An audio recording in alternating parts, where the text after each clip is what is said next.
Hi hello guys, ఇవాళ మన recipe వచ్చేసి దొండకాయ మసాలా కర్రీ. ప్రిపరేషన్ చూసేద్దామా? Okay, let's get started. First మనం స్టవ్ వెలిగించి దానిపైన కళాయి పెట్టేసుకొని దానిలో 3 స్పూన్స్ పల్లీలు, 2 స్పూన్స్ నువ్వులు, ఒక దాల్చిన చెక్క అండ్ 4 లవంగాలు డ్రై రోస్ట్ చేసేసుకొని ఒక ప్లేట్లో తీసుకొని చల్లారనివ్వాలి.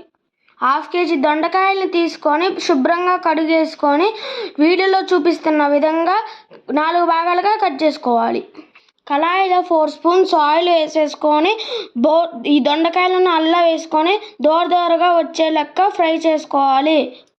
ఇందాక డ్రై రోస్ట్ చేసేసుకున్న మసాలాలు ఉన్నాయి కదండి, వాటిని దాంట్లో టమాటా, చిన్న నిమ్మకాయ అంత చింతపండు వేసేసుకొని పేస్ట్ చేసేద్దాం.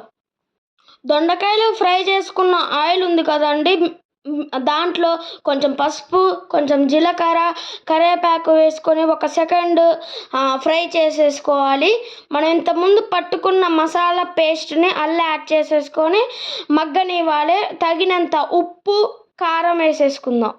1 మినిట్ మగ్గాక 2 గ్లాసెస్ వాటర్ యాడ్ చేసుకోవాలి. అది పొంగాక దొండకాయలను అల్లా వేసేసుకొని